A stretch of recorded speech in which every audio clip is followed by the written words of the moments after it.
What's going on YouTube? One of the Xram here.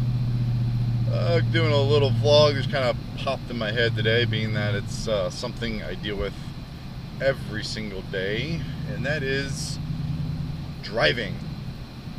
I'm talking about driving instead of riding because obviously I'm driving today.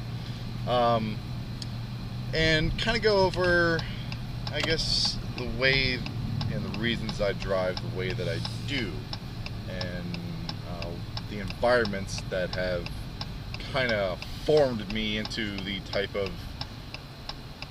driver that I am. So you'll hear people talk about being a defensive driver and always be ready and pay attention to everything and this and that, and while all that's true, I don't believe in simply being a defensive driver. I do believe that there are times where being patient and probably scanning the situation more is definitely necessary, defensive. Whereas I feel that there are probably more instances where being an offensive driver is probably the majority of how I drive, and kind of how I feel that most of the time you need to be,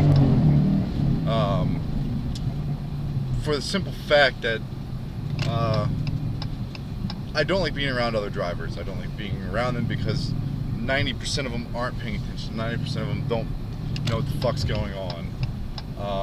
They don't realize the speed in which they're traveling, or they think what they're doing is perfectly okay, and that frame of mind is incredibly dangerous, because what happens when what they're doing isn't completely okay?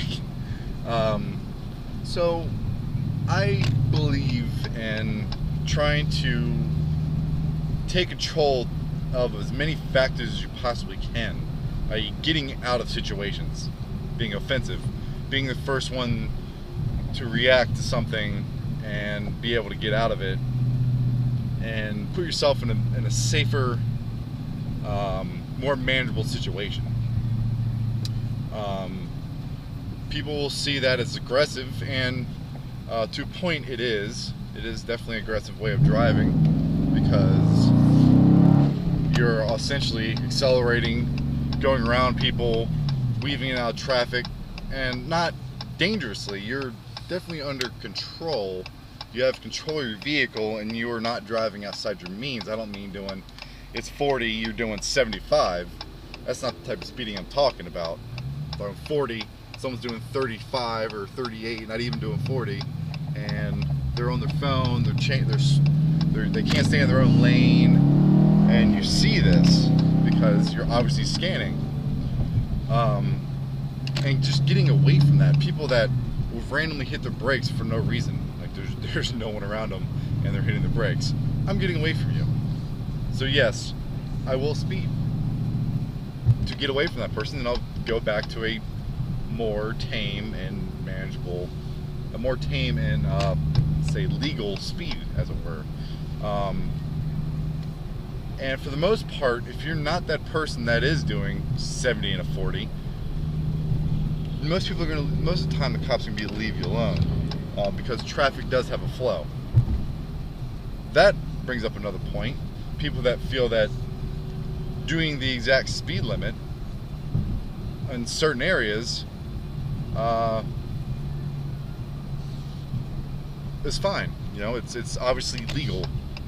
Whereas people that feel like, well, I'm going to slow down a little bit because I feel it's safer. Well, think about what you're actually doing. You're impeding the flow of traffic, making people slow down. So if you're doing 38, the person behind you is probably going to have to do 36, and so forth and so on. So that line of 3 or 4 cars is going to be 10 miles an hour slower than what the actual speed limit is supposed to be. That's dangerous. You can cause major accidents doing that. So for me, getting ahead of all of those people is key. Making safe but aggressive changes in lane and position are what I feel keeps me safe. And getting away from people that aren't paying attention is vital to not getting in just really stupid accidents. If they're behind me, I can look in the mirror and I can see them. While they could run into me at a stoplight, but the likelihood of that is a lot lower than me changing lanes or them changing lanes into me. So that's my little quick spiel about driving. I'm an offensive driver, quote unquote aggressive, but I'm decisive and I can be flexible with what it is I need to do. And that's the type of driver I feel that is safe when it comes to driving in all environments. I've driven in so many different countries, some of which have the worst drivers I've ever seen in my life. And everyone thinks their state has the worst drivers. Every state has shit drivers. They're all, as a whole, are terrible, terrible drivers. But you personally can adapt your driving abilities to not do the stupid things I mentioned, where you're always on your phone, or you're distracted, or you think that driving 2 miles an hour in the speed limit's safe, or it's not, or driving 30 over is safe, and it's not. There's a healthy balance between all of those things. So anyways, with that, you guys have a good one. I'm about to pull up into work here, so later.